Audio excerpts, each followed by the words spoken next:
This is the Lone Crater YouTube. We hope this video helps.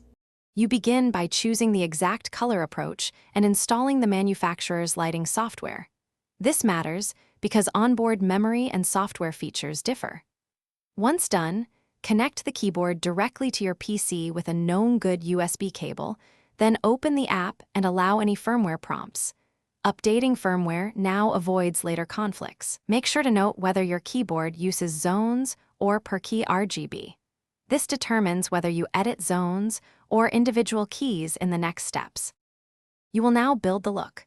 Choose a color using HEX or RGB values so it matches exactly, because visual memory can mislead. Once chosen, paint zones or individual keys and layer effects like breathing or wave. These layers stack, so manage opacity and order. Then tweak brightness and animation speed to suit ambient light. Too bright washes out color. Make sure to preview the pattern on your keyboard and use the app's live preview to catch uneven lighting before you finalize. You finish by saving the profile both to the keyboard's onboard memory and as a file on your PC so you can restore it quickly. Once saved, unplug and replug the keyboard and test the lights in real apps and different room lighting to confirm consistency.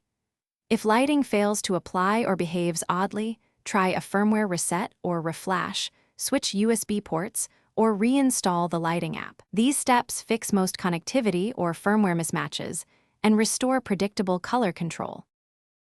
Thanks for watching. Consider subscribing if we helped you.